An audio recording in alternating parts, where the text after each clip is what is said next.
téléspectateurs Banlieue Fissel TV BFTV ñu ngi leen di nuyuwaat di leen ziare bu baax macha allah tey nag dañu amati nañu gan bu mag un grand monsieur macha allah ñu koy woowee monsieur Mamadou Gueye mu nekk inspecteur des impôts et domaines mu nekk aussi président AS Pikine mu nekk également président bu xam naa moo si doon. macha allah moom la ñuy dalal tey monsieur le président bàyyi la di nuyu équipe bi nga àndal yëpp di nuyu waa Banlieue Fissel TV di nuyu waa Pikine di nuyu banlieue bi de façon générale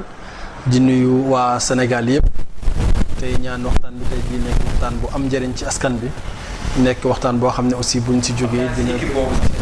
président AS Pikine xam naa si la ñuy desee moom mooy instant yi boo ko fi jiitu Modou Fall ñaari ñëpp ay Modou lañ moom moo fi jiitu Modou Fall mu nekk président AS Pikine monsieur le président ñu gis Pikinois yëpp àndandoo jiital la booloo dalal la nga jiite équipe bu mag bi ñuy woowee AS Pikine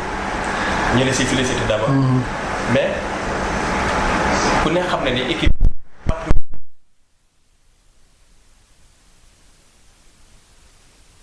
xam naa balaa may tàbbi ci question bi donc may permettre ma rendre hommage boo xamante ni si hommage bu mérité la à jàmbaar jooju nga tudd muy Modou Fall mooy koo xamante ni si moom moo ma jiitu ci présidence AS Pikine nekk koo xam ni def na fi jaloore june ci équipe bi taxaw ci taxawaay bu rëy def ci dooleem def ci kattanam def ci ay xalaatam ba yàlla dogal ñu am ci satisfaction yiñ ci am ak moom vraiment ñu di ko rendre hommage boobu nga xamante ne si moom moo ko moom di am mbégte it ci ni ñu ko waxee Pikine daanaka AS Pikine patrimoine la boo xam ne ñun ñëpp ñoo ko bokk identité Pikine dama jàpp ne AS Pikine moo ci ëpp doole ndax man damay faral di wax naan Pikine ñaari mbir rek la ñu bokk boo xam ne boo ko tuddee tudd nga Pikine yëpp mooy AS Pikine ak armeelu Pikine ñaari yi daal nga xam ne moom boo ko waxee amul benn Pikinois bu ci mën a génne boppam lii ci nekk nag moom mooy tey jii Pikine dafa def benn bloc li ñuy rëy ak li nga xamante ne si en général dañ koy xam ci suñu tàng ak suñu xadar bi ñuy def assemblée générale en 2019 ñun ñëpp ñu maase dal di ne président Modou Gueye la ñuy jiital loolu nekk loo xamante ne si sas la bu rëy nekk aussi ba challenge parce que challenge moom mooy loo xam ne ñëpp a ko bokk kenn ku ci nekk wala bokk ñu bëri mënoon a prétendre à jiite ko valablement ndax am nañu compétence yi am nañu xam-xam bi am nañu peut-être mën-mën bi waaye ñi ëpp ci waa Pikine sinon ñëpp seen xel daj benn jëmm ni ko kaay jiite lii nga xam ne ñoo ko bokk loolu jàpp naa ne challenge mënu koo gën a rëy mais challenge boobu aussi li muy rëy ñun jël nañ ko ak beaucoup d'humilité parce que xam nañu ne Pikine buñ ñu ko bàyyee ñun kese rek mën naa diis lool si ñun mais Pikinois bu ñu ci tegee loxo kenn ku ci nekk ci fa mu féete mën naa nekk sas bu oyof mën naa nekk loo xamante ni si dinañ ko àttan moo tax biñ ñu ko joxee am tamit ñu am yéene yaatal ko yaatal boobu doon xëy na mën naa ci sori ci lu bëree bëri mais benn firnde rek laa ciy jël mooy li nga xamante ne si dañoo am yéene te def nañ ko déjà mooy ubbi comité directeur bi nga xamante ne si waa Pikine ñoo ko fal ñun ñu ne nañu copter ay membres associés maanaam képp koo xamante ne si président ASC nga wala président wu zone nga wala président wu ODCAV nga ci benn président ODCAV moom ñoom ñëpp ñu ne leen ñëw leen yéen tamit ngeen bokk ci comité directeur AS Pikine en tant que membre associé pour dire que dañu bëgg équipe bi yaatu ba kenn ku ci nekk koñ bi nga nekk nga yëg ni AS Pikine fekk na la fa loolu aussi xëy na bokk na ci li nga xamante ne si teg nañ ko ci ay innovation bokk avant ngeen di yaatal loolu amu fi woon. loolu amul woon loolu ay la yowén amul woon ci en tout cas doxalin bi nga xamante ne si bokk na ci li ñu bëgg a indi ci innovation ci ne kat bëgg nañu équipe bi ku ci nekk koñ ba nga nekk nga boo yëgee sa équipe nawetaan parce que malheureusement li ñu gis loolu du Pikine kese Sénégal yëpp la daj moo di ne ñu si bëri seen équipe bu koñ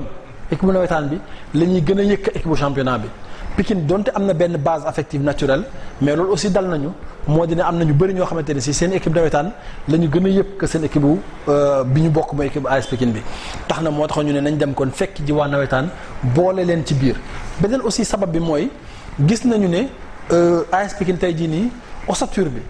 am na ci ñoo xamante ne si nekkul ay doomu Pikine ñu di ko rafetlu parce que loolu ouverture la mais li ñu bëgg aussi moo di ne à terme li fi nekk ci ay talent parce que tey jii boo gisee même yeneen équipe yu bëri ci championnat bi ñi koy toj Pikine lañ dëkk mais dañ fiy jugee xëy na reconnaître wuñ seen talent wala jaarale wuñ leen ci yenn cadres yi tax ba ñu dem ba di football ci yeneen équipe yi ba dafa nekk ay cadres. yooyu sax xam naa ne lii des ndax ñu bëri nee nañu Pikine équipe bi am na ay joueurs yu baax am na ay supporters macha allah am na mbooloo bu takk bi nga xamante ni moo nekk si ginnaaw mais ñu bëri nee nañu équipe bi amul jàppale ak gestion bu bon moo tax équipe du dem. gestion bu bon du ma ko wax mais en tout cas mën nañu ko améliorer te tey jii ñun jàpp naa ne suñu défi moo di li ñu yàlla may xëy na ci am njàng wala li ñu yàlla may xëy na ci li ñuy yëngatu ñu mën a indi mode de management boobu noonu ci biir équipe bi fexe ba def ko un management ouvert et participatif mais aussi li nga xamante ni si moom mooy mën li ñuy wax planification ak prospective ñu indi ko ci équipe bi maanaam fexe ba ñu ne dañu am benn plan stratégique maanaam dootuñu réfléchir par rapport ak benn saison wala ñaari saison jël benn coupe wala jël championnat rek daal di ñëw toog dañuy réfléchir par rapport au devenir de l'équipe ban xar kanam la équipe bi war a am dans les 15 ans dans les 20 ans à venir xale bi juddu tey jii nii nga xamante ni si 20 ans ci kanam war nañ ko mën a planifier moom progression ci biir AS ci biir Pikine à travers les structures de l'AS Pikine loolu mooy une vision stratégique loolu mooy une vision prospective loolu xëy na benn doxalin la boo xam ne dafa laaj patience dafa laaj loo xamante ni si dañ koy tabax sur la durée donc bokkul ak peut-être li ñu daan am nga xamante ni si contrainte bi ñu doon am toujours mooy gagné tey bu ñu demee football yi bu ñu gagné ay équipe bi ñëpp xëy na daal di nërmeelu léegi ne dañuy war a inscrire loolu sur la durée daal di ne dañu am ay objectifs yoo xamante ni si dinañ ko mën a atteindre sur le court terme mais li ñu ëppal solo moo di ne suñu demee ba fii ak 10 ans 15 ans peut-être dootul nekk ne man maay nekk président AS Pikine bu boobaa mais naa teg loo xamante ni si même keneen kuy ñëw di ko mottali dina xam ne dina am na lu ñu inscrire am na cap boo xam ne définir nañ ko te foofu lañ jëm nga xam ne xale bi juddu tey jii nii bëgg nañu dans 15 ans dans 20 ans équipe bi waxuma la équipe AS Pikine mais équipe nationale Sénégal di nga fa wàññi ay joueurs yoo xam ne AS Pikine lañ jógee wala AS Pikine lañ jaar loolu mooy vision bi loolu nag dafa laaj peut-être gunge dafa laaj supporters yi comprendre fi ñu jëm dafa laaj patience aussi parce que nekkul loo xam ne da ngay xëy tey def ko tey mu sotti tey kon résultat yi mën nañ ko bañ a gis léegi mais incha allah rabbi ci kanam dinañ ko gis. jërëjëf monsieur le président est-ce que patience boobu kii am nañ ko supporters yi yéen itam pour nit ñi am patience boobu est-ce que doo leen def ay campagne de sensibilisation ngeen sensibiliser waat population. parce que sans supporters yi parce que ñoom xam lu ñu xam football gagné. football gagné la ñu xam. peut-être moom la ñu miin. mais est-ce que yéen dafa doon def ay porte-à-porte wala ngeen créer ay AG yooyu noonu. absolument dafa am loo xamante ne si moom la ñuy wax en management conduite du changement. conduite du changement mooy bu fekkente ne dañu amoon comme li nga wax benn gis-gis ne saa yu ñuy football li ñu intéressé mooy nañ gagné tout de suite bu ñuy tàbbi ci championnat li ñu intéressé mooy nañ jëli championnat bi wala nañ jëli benn coupe loolu bu fekkente ne maanaam vision court-termiste boobu noonu da nga ko bëgg a changer dugal benn management boo xam ne dafay inscrire sur la durée bëgg a inscrire benn vision long-termiste dafay laaj nga communiquer lu bëree bëri pour nga mën a force yooyu nga xamante ne si dañuy nekk ay force yu tere le changement am nga mën leen convaincre ne am na beneen dynamique bu ñu war a amorcer te yéen da ngeen cee bokk loolu supporters yi xëy na ñoo ciy jiitu pour comprendre loo leen ne tey jii ni am na benn gis-gis bu ñu am te gis-gis boobu patience bi mu laaj yéen a ci war a jiitu ngeen xam ne équipe bi peut-être bu ñuy footballoo ay xale dafa am lu ñu ci jublu bu fekkente ne ñu ngi jéem a contenir masse salariale bi dafa am lu ñu ci jublu dañu jublu que ne dootuñu am ay problèmes internes yuy entraver suñu développement équipe parce que bu fekkee ne da nga jëli ay joueurs yuy toj fu nekk ñu am ay tour peut-être nekk ay joueurs ay kàngam aussi nga jëli leen di leen fay yenn salaire yu mag te équipe bi xëy na amagul doole bu mu taxawee da ngay am benn problème benn mois fayoo salaire rek mu répercuté wu si saison bi yëpp ba yàqal la li nga doon uti ci saison boobu noonu ñun bi ñu ñëwee dañu nañ changé loolu nañu waxtaan ak xale yi ni leen kat ñun li ñu gis ci yéen nekkul ne équipe bi moo leen war a fay seeni salaire parce que ay footballeur professionnel ngeen te championnat Sénégal équipe boo fi mënti dem la nga xamante ni si en tant que professionnel footballeur loolu nga aspiré du équipe Sénégal moo la koy fay AS Pikine mënu ko donc nañ leen teg ci tànku ngeen mën a progresser ba seen talent ngeen mën ko jaay feneen foo xam ne dëgg-dëgg dinañ ko mën a rémunérer na mu toll loolu vision la boo xam ne bañ ci waxtaanee xale yi ñu bëri nangu nañ sax wàññi seen salaire pour gunge ñu ci projet boobu noonu donc loolu aussi loo xamante ne si la lu ñuy doxandoo la ay jéego la yoo xam ne dañ koy teg benn par benn ba buñ ci yeggee fañ ci bëgg a yegg incha allah rabbi ñun ñëpp ñu déggandoo. macha allah li nga wax noonu monsieur le président am na solo xam naa ne dañuy génn si cadre kii bi ndaxte yow am na beneen casquette muy casquette politique aussi da ngay kii da nga siy joué yow en tant que politicien. dafa am benn chance bu ñu am. mooy on a une population jeune comme d'ailleurs l'est la population du Sénégal mais aussi une grande population ba noppi population bi noonu li ko composé li ci ëpp nekk ay ressources humaines de qualité ñi ci ëpp jàng nañu ba am lijaasa ñeneen ñi nga xamante ne si jànguñu ba tollu fenn fii am nañu métier ñaari aspect yooyu nekk yu am solo mais li ci ëpp solo ci loolu yëpp mooy jomuk liggéey bi nga xamante ne si doomu banlieue de façon générale am nañu ko tey jii boo seetloo boo xëyee Pikine boo xëyee Dakar ñi fa ëpp ñi ngay dajal ci Sandaga ak la ko wër ñuy def yenn métiers yu ndaw ndawaan yi ñooñu ñu ci ëpp ay doomu Pikine lañu boo jëlee fii aussi peut-être la haute administration bëri na si ay doomu Pikine yoo xamante ne si ñii ay magistrat lañu ñii ay commissaire de police lañu ñii ay inspecteur des impôts lañu ñii leneen lii ñeneen lii leneen ça veut dire alors que am nañ une crème à Pikine ba noppi nag ndaw ñi fi nekk ay ndaw yu am jom nangoo liggéey donc pour man tey jii ni Sénégal dafa am benn chance bu mu am ndaw yi nekk Pikine moo di ne président de la République dafa am benn vision bu mu am vision boobu noonu mu matérialiser ko par un programme bi mooy plan Sénégal émergent boo ko dee décliner am tey jii ni fi ñu toll moom mooy le plan d'action prioritaire le PAP 2 li ñuy wax PAP 2 du PSE am ci benn volet bu am importance wala boog plusieurs volets sax laay wax yu am importance mais su ma ci jukkee yenn rek ci yooyu lu ci mel ne le programme des agropoles yi ay gis-gis la bu président am pour que yenn gox yi nga xamante ne si lu ci mel ne ay Casamance lu ci mel ne ay le bassin arachidier ak ba ci fii Dakar bii nii ci zone des Niayes beeg yooyu ñu mën fa créer ay espaces yoo xam ne dañuy maanaam la filière agricole dañu bëgg mu nekk une chaîne de valeur maanaam de l'amont à l'aval mu am fu ci nekk une création de valeur ajoutée mais loolu li koy def ay ndaw la li koy def ay ressources humaines de qualité la li koy def ay ressources humaines yu nangoo liggéey la Sénégal am chance su am ressources humaines yooyu mais ñun banlieue bi kenn ëppale wuñu si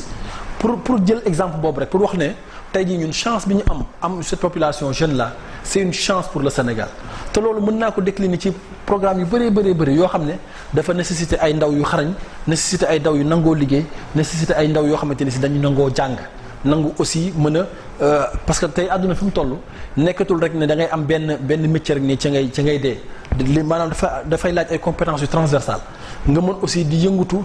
ci domaine yu bëree loolu am nañ chance ñun à Pikine am cette jeunesse là donc li mu laaj rek mooy maanaam ñu yokk encadrement bi yokk aussi communication bi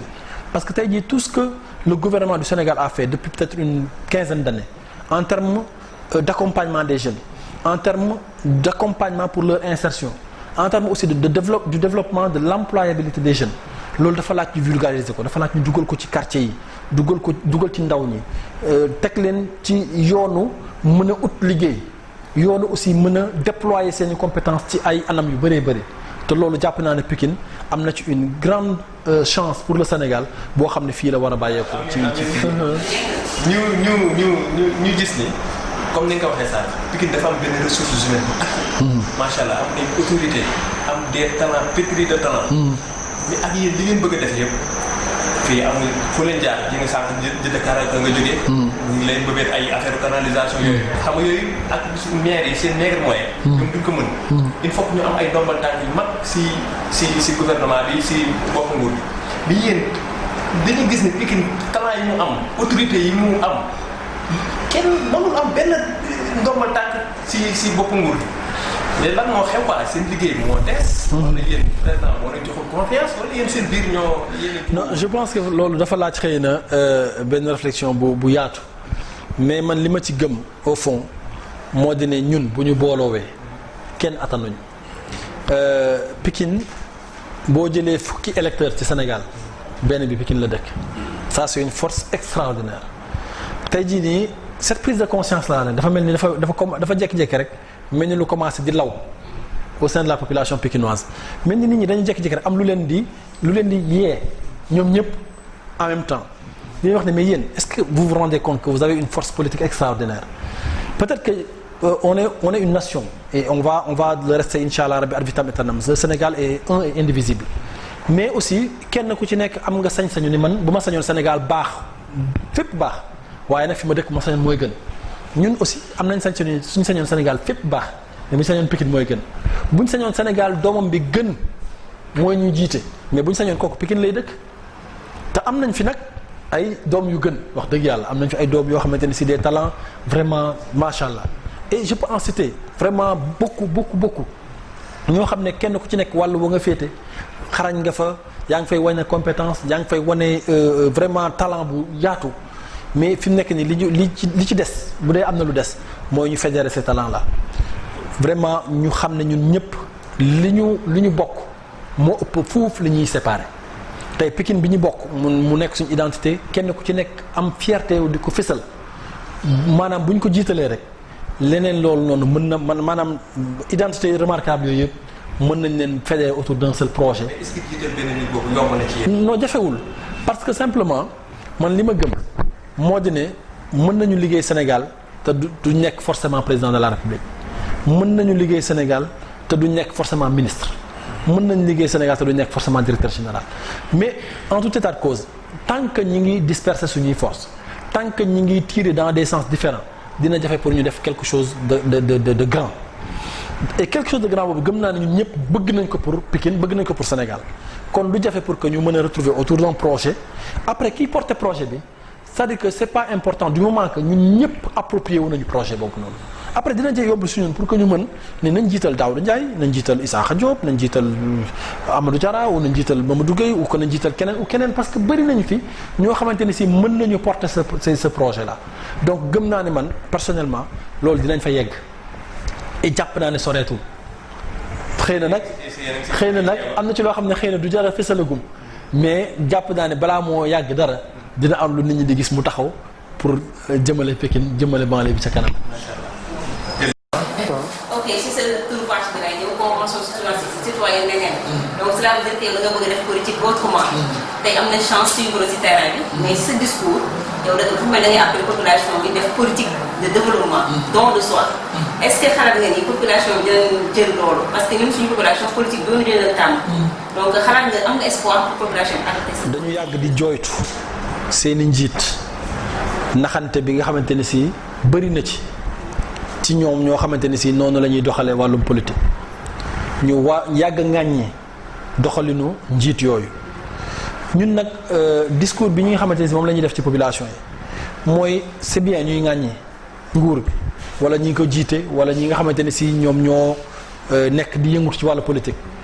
mais est-ce que ñun askan est-ce que du ñun ñoo doxee li tax ba ñoom aussi ñii politique di doxee noonu parce que souvent dañuy wax ne ñi lay jiite ci yow la ñu jóge c'est pas des gens venus de Mars ou de Jupiter c'est des gens qui sont sortis de nous-mêmes et souvent dañuy refléter doxalin bi nga xamante ne si moom la population yi tamit di doxee en fait c'est pas que damay delloo ŋàññi bi population yi mais dama bëgg ñu def prise de conscience ñu xam ne politique warta nekk mbirum danga may defal nangam pour ma defal la nangam bu nekkee mbiru defal ma rek après dafay naxante dafay dugg te warut am ci politique li ñu bokk la nan la ñuy fexe ba defar ko ba mu baax ba ñun ñëpp mu jagal ñu pour loolu am nag warta am na yow da nga may defal nangam pour mën ma dénk la yow miy ut ñu dénk la aussi dénk ak ni mu mettee ak ni mu diise bu fekkee ne da ngay ñëw di nax nit ñi di leen jox ay bonbons pour ñu dénk la ça veut dire que xëy na yow naroo ci jàmm man loolu laa gëm ci politique moo di ne da ngay gëm ne da ngay investir en politique pour jariñ sa askan boobu nga bëgg a jariñ nag doo dugg ci logique gu naxante ak ñoom bu fekkente ne dugg nga ci logique gu naxante rek ça veut dire que xëy na yow say pexe jubul man li ma gëm te gëm ne askan bi aussi bu ñu amee conscience ne politique waratul nekk mbiru naxante rek ñoom ñu yàgg dugal ci seen bopp discours yooyu noonu dinañ ko adopté te man gis naa ne ñu ngi koy approprié wu. parce que boo ñëwee waxtaan ak ñoom ni leen kat man ñëw ma fi pour di leen jox ay 20 000 ak ay 30 000 pour après ngeen votel ma mais dama ñëw pour engagé wu ak yéen ci benn projet boobu noonu mooy li ñu bokk ñun ñëpp kenn ku ci nekk mu mel ni benn pacte lay doon man ma signé ci pacte boobu noonu yéen ngeen signé ci pacte boobu noonu ñu ne kat dañuy fexe defar lu ñu bokk man ma engagé wu ci li ma mën ak li ma xam yéen ngeen engagé wu ci li ngeen mën ak ci li ngeen xam bu ko defee bu ñu boolee am yooyu ak mën-mën yooyu loolu day daal di jur njariñ discours boobu nag ñun moom la ñu gëm moom la ñuy porter du ñu dem ci beneen sens parce que gëmuñu beneen façon politique gu naxanteeg yooyu ñu nekkuñu ci loolu te duñ ko prôné donc tey jii ñi ngi gis ne vraiment population bi ñi ngi approprié wu discours boobu noonu fu ñu dem waxtaan ak ñoom ci xel waxtaan ak ñoom ci xalaat ñu xam ne ñun ñii kër xëy na am na beneen façon bu ñu bëgg doxale souvent dañuy gis ne y a du répondant parce que tamit souvent boo ñëwee comme ni ko olof di léebee uude ni mu la gisee rek la lay ëwale boo ñëwee wan leen ne kat yow da nga indi ay xaalis pour nax leen ñun jël xaalis boobu lekk après aussi bu élection jotee ñu naxanteeg yow donc ñun aussi nekk ñu ci lëccu bu naxante duñ ci woo population li ñu leen di woo moo di ne kat li ñu bokk nañ fexe ba defar ko ba mu jag ba suñuy doom jëriñu ci suñu askan jëriñu ci ba ëllëg ak si biir ñun buñ fi jógee tamit ñeneen ñu ñëw mën a gis ni kat am na leneen luñ tabaxoon pour une nation prospère une nation unie dans le développement loolu mooy politique bi ñu gëm mooy politique bi ñu prôné te yàlla dogal na ñu ngi gis ne population bi ñu ngi koy adopté. En termes de réalisation moom peut-être bëri na loo xamante ne si donte amuñu benn ndombal tànk nag nekkuñu maire nekkuñu ministre nekkuñu directeur général ñi ngi góorgóorlu ci li néew li ñu yàlla wërsëgale ñun ak ñi ñu àndal ñu ciy jéem a def nekk en tout cas ci wetu askan bi xëy na fi may tàmbalee mooy li gën a jege mooy Covid bii ñu nekk muy période bu jafe ci askan bi ndaxte en dehors de la nécessaire communication bi nga xamante ne si ñi ngi ci mooy sensibilisation bi yooyu dafa laajoon population aussi ñu accompagner leen man mënuma la wax tey jii ni en terme de nombre ñaata masque la ñu distribué ci population bi tasaare ko nag ci fépp ci école yi ci garage yi ci grand place yi ci kër yi ci ASC yi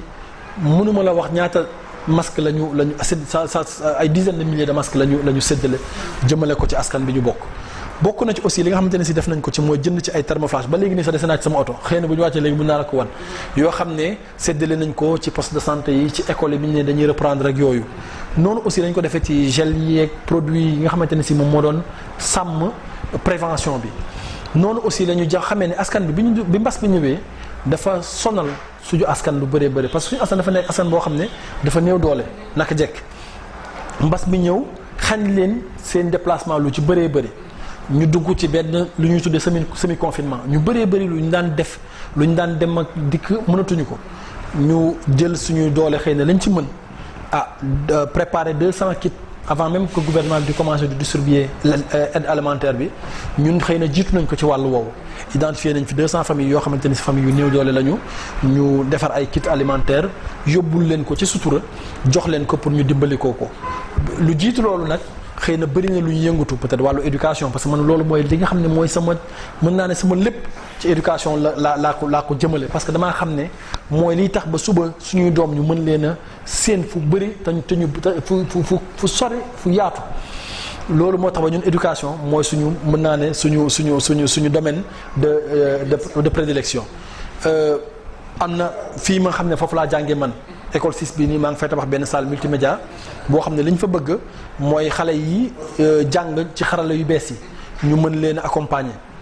ba ñu teel a nampatal leen ci l'outil informatique parce que li ñu gëm moom mooy génération bii ñu jëm analphabète bi du ku mënta bind mënta lire de analphabète bi mooy ki nga xamante ne si mënul ci xarala yu bees yi li ci moroomam mën kooku mooy analphabète bi ñu jàpp ne kon ñun tey jii suñu défi actuel mooy fexe ba suñu doom yi nga xam ne ñu ngi màggee ci gox yu néew doole yii nii ñoom ñu tàggat leen ci teel ci xarala yu bees yooyu noonu loolu ñoom ñun ñu ngi ci bay suñu waar salle bi peut-être mën ngeen ko visiter mi ngi fi école 6 boo leen demee mën ngeen ni presque yegg na équipement bi lañ ci war a def pour que mu mën a opérationnel bokk na si aussi ci été bii passé am na benn lël bu ñu defoon daal di fay dugal lu tolloog su ma juumulee 180 xale en tout cas jege woon na 200 xale 200 xale yoo xamante ne si ñun ñoo engagé wu ci dugal leen lël ci njaal benn lël gi ba keroog ñuy génn la ca am yëpp ba ci sax solal leen seen yëre njulli ñun ñoo ko def ak jël ay médecins jël ak yeneen ñoo xamante ne si ñu ngi leen doon wattu ba yàlla defal ñu sutura amu ci benn xale boo xamante ne si yàlla defal nañu ci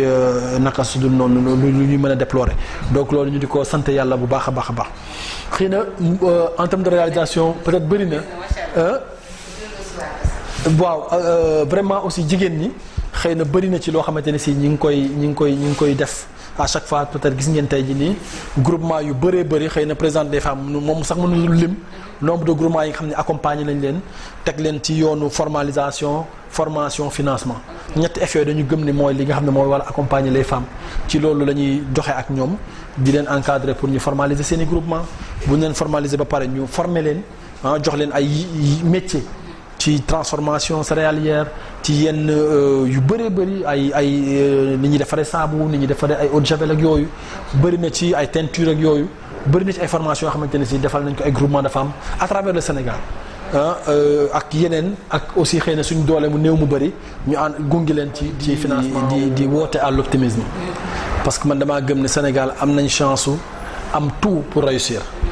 am nañu c'est-à-dire que li nga xamante ne si sax dafay nuru lu ñuy sonal chance la jant bii di ñu tiim à longueur d'année c'est une chance énorme énergie pour ne prendre que cet exemple là dafa nekk benn donne bu essentielle pour attirer ay investissement te dëkk bu amul ay investissement du dem jant bii di ñu tiim nag à longueur d'année c'est une source d'énergie intarissable ba noppi énergie propre lay joxe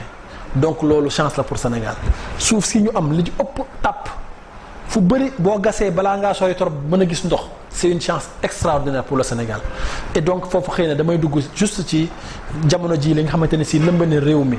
ci coow li ñuy wax ci coow suuf yu bëree bëri may wax ne Sénégal mënuñu ko développer tant que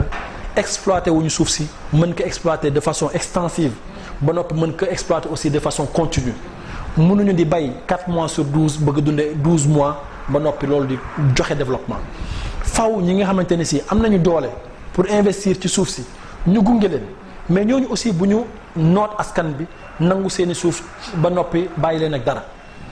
nañu xool nan la ñu mën a defee benn développement intégré mooy maanaam conjuguer ñaari force yooyu noonu ñi nga xamante ne si seen suuf lañ am bëgg koo bay te mënuñoo bay lépp ñu bàyyi leen li nga xamante ne si moom la ñuy bayee te loolu dañ ko def de façon mën naa ne traditionnelle mais li nga xam ne aussi mooy suuf si nga xamante ne si yaatu na te ñu mën koo jariñoo ñu fexe aussi ba village yooyu noonu ña fa nekk ñoom ñu prioriser leen ci projet yooyu maanaam ki nga xam ne da doon bay bu at mi jeexee bu defee 4 mois wam bu bayee ba noppi 1 million la doon am nañ fexe ba moom projet bu ñuy implanté ci village bi kër googu noonu doon am 1 million 5 millions wala 10 millions di fa dugg par mois te mën naa nekk wala par an au moins c'est-à-dire que mu am ay salaires yoo xamante ne de façon continue nañ ko fay ba noppi dina am loo xam ne delluwaat ci village bi en termes de responsabilité sociétale d'entreprise boo indee benn projet boo xam ne ay milliards lay générer bu générer 10 milliards ci benn at jëlal 1 milliard bi delluwaat ko ci village bi tabaxal leen ci centre de santé wala tabaxal leen ci poste de santé wala tabaxal leen ci école wala defal leen ci adduction d'eau wala defal leen ci loo xamante ni si ñoom dinañ ci mën a bay seeni tool yooyu ñu doon bàyyi muy def jachère nord bi ñu mën ci def mbayum dër loolu articulation la boo xamante ne si maa ngi ciy ñaax gouvernement du Sénégal di ci ñaax investisseurs privés yi mais aussi di ci ñaax ñun askan bi ñu xam ne projets yooyu noonu c'est pas des projets pour tuer notre nation loolu Sénégal gouvernement bi du ci mën su ànd maanaam projet boo xamante ne si dafay xañ askan bi seen moomeel waaye projet yooyu ne aussi bu ñëwee nañ ko waxtaanee pencoo ko ba kenn ku ci nekk xam ne lii buñ ko liggéeyee nañ ko war a defee mu jaar ci yoon yow war a jaar village yi mën nañ ci gis seen njariñ askan bi gis seen njariñ te mu nekk développement wu réew mi. jërëjëf mbokki téléspectateur Banlieue Fësël TV BFTV monsieur Mamadou Gueye président inspecteur des impôts et domaines président de la convention citoyenne neneen ak président AS Pikine moom lu ñu doon dalal tey fii si kër gi di BFTV macha allah tontu na laaj yi nu mu waree gars yi tamit posé nañ question yi nu mu waree macha allah kon ñu ngi leen di jox dig daje si seen beneen numéro émission bu bees Fësël lu baax.